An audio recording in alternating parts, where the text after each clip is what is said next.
It's at 937 Hartford's number one for hip hop and R&B. I'm Jenny Boom Boom, DJ Craig G on the turntables, and we are lucky enough today to have Faith Evans on the phone. Hello, Faith. Hey, Jenny Boom Boom. Hi, Faith Evans. How are you doing? I'm good. Sorry for the delay. I was outside getting some mail. I am so happy to talk to you. I really am. And thank you so much for calling us today. No problem. My pleasure. I'm a big fan of yours, Faith Evans, and the fact that I've never got to talk to you before, now my career is complete. I can give up radio. Oh, right. I'm not even kidding. So the Notorious movie, the DVD, is now in stores, and everybody needs to go get it. And I saw the movie. Now, what did you think of the movie, Faith Evans? I loved it. I thought they did an excellent job. I'm really happy and proud of Miss Wallace, and happy for she and the people she chose to help her bring her story to the screen and to the world. His story, but it's her project, so I got to give her props. Okay, so I guess I was under the impression that you were also very involved in the film being put together. Am I wrong? Well, I was not a producer on the movie. My involvement is more. Well, number one, my son was in the movie, of course, so I was on set with him, but that was more as a momager. Mm-hmm. But he did a spectacular job, by the way. Thank you. Miss Wallace actually, was in L.A. We had to go to court around the time they started casting for the movie. And whenever she comes to L.A., she stays at our house, so I actually took her to a couple of her meetings at Fox, and they might call me from in the lounge area to ask a question or two, whether it be about what I wore at a certain time, but, just to that extent. Who wrote the script? Was it Miss Wallace? Well, actually, you know what? The funny thing is the script was taken based on a book that was written by Cheo Coker, the journalist.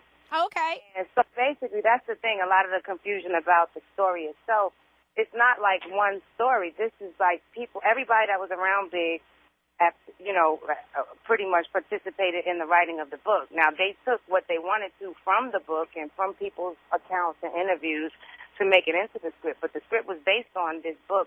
I believe it was called Unbelievable. Okay. That's what the script was based on. Oh, okay. And then, how excited were you when you found out that this movie was being put together? Oh, she had been talking about doing it for years, but then, I didn't realize that they were as far in the, production process as they were, actually, until she came to stay at my house in L.A., so, that's kind of let you know how involved I was from the creative side, And, it's so nice that you have such a good relationship with your mother-in-law because, my God, that can be kind of tough. I try my best to have a good relationship with everybody that I have to deal with in life. And everybody that I don't have to deal with. Yeah. But yeah, we've always had a good relationship. I read a few things about you. First of all, that surprised me, and tell me whether or not they're true. You were raised by a foster family because your mother was 19 and couldn't take care of you at the time. And that foster family had over 100 children come and go through their house during the time that you stayed there? Well, yeah, but they weren't just like a foster family. They were actually my relatives. And my mother actually lived with us. It was just that when I was first born, she was just finishing her last year of high school in Florida, and she wanted to move up north. And these relatives had already moved up north. And so about 6 months after I moved to New Jersey with them, my mother moved up there as well. But they were foster parents. They weren't my foster parents. But, you can kind of sort of say they were, but my mom was always, there, always in my life. She lived with us as well. So it's not quite the same, as the kids that did live there under the system, but I definitely, had quite an interesting life. Yeah, how was it having so many different kids come through the house when you were there? You know what? That's all I knew. So, to be honest, it was, I think in many ways it actually helped me. God works in mysterious ways, so to speak.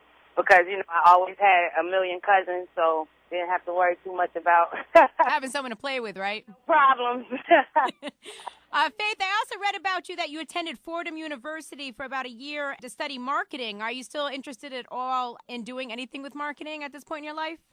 You know what? I went for 1 year, and I think I put that on my in my entries for what I wanted to study, but I dropped out before you even really get to concentrate on anything. So I thought that would be like less math. Oh, yeah. That's funny. I mean, but I think that was something I would have even ended up, pursuing. I mean, if I had a degree, if I had gone as far as to get my degree, but I guess, things happened the way they were supposed to. And I was so shocked because I had always heard, that you and Biggie had gotten married fast in your relationship, but 9 days? No, it was fast, but it wasn't quite 9 days. Oh, okay. I read 9 days. That's wrong. We met way before Father's Day of '94, because I remember Puff having his Father's Day party, and that's where he went home with me that night. And we got married in August, so that, it definitely wasn't 9 days. All right, so you had a couple months under your belt at least. Right. Yeah. And what attracted you to Biggie? What was the thing that attracted you to him? Just him. I mean, I like good. I like people that have a good spirit. Whether it's even, I didn't like him romantically, but I liked him enough to give him a ride home with all of his friends. You know what I mean? So it was nothing romantic when I first met him, but there had to be something that I liked about his personality, because I let them all pile into my car and drove him from the photo shoot. I mean, from then on, I think it had to be his good spirit that made me even, continue talking to him. Yeah, I never got the chance to meet him, but was he was he funny? Absolutely. Yeah. I think everybody that knows him, that's one thing they've always said about him. That he's a funny person? Very funny. He had practical jokes for days. Oh, really? And you two laugh together a lot? And funny nicknames for people that only you know about if he told you the joke. Oh, yeah? Oh, so someone would walk by and then he'd say it to you in your ear about maybe Little C's or Puff or something? Well, it was usually among us, between myself, him, C's, and Nino, and D-Rock, but we if nothing else, we had a whole lot of fun back then. Oh, that sounds good. Yeah, and I really enjoyed the movie. I felt the movie could have been longer to dig a little bit deeper. What did you think about that? I mean, I think it's always hard to. It's going to be hard anyway. I'm sure people that knew Eminem or whatever part of his life they were involved in probably felt like, oh, they didn't talk about this in 8 Mile. They didn't. But it's not just about that. You got to just like with anything else. This is still a piece of work, a piece of art, you know what I mean? So you can't satisfy everything, but I think it's hard anyway to squeeze years of someone's life into 2 hours, Yeah, it could have been 4 hours. So, I think we should have pulled a Malcolm X with it. We could have stretched it out, 2-parter. right. Yeah, and But I mean, everyone has the right to make their movie about their story, so maybe right. Some people's curiosities will be satisfied otherwise. But I mean, as far as Miss Wallace and George Tillman and Wayne and Mark, everybody that was involved, they did an excellent job. Yeah. Like you mentioned earlier, your son Christopher, he was in the movie and also was rhyming on the soundtrack. So are we going to see some more records from Christopher at all? I mean, does he want to be a rapper now? What's going on? Well, all my kids are really, really talented musically, but like my daughter's a producer. She's recorded songs that she wrote for them, but it's more of a hobby. I'm not trying to have any, I'm not pushing them to be child stars.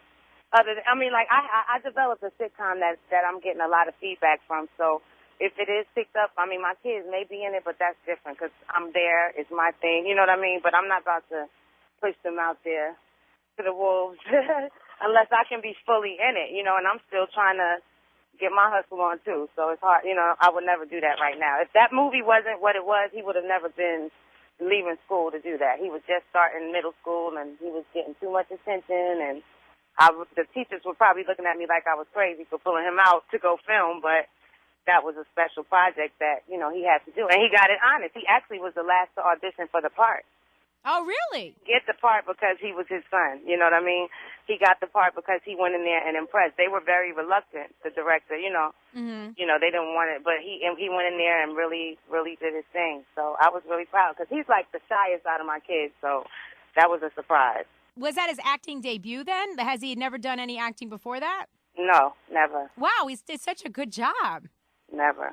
Yep. Wow. All right. Well, we're talking to Faith Evans on the phone today. Faith, I'm going to put you on hold for just a couple of minutes, and we'll be back with Faith Evans. It's Hot 937.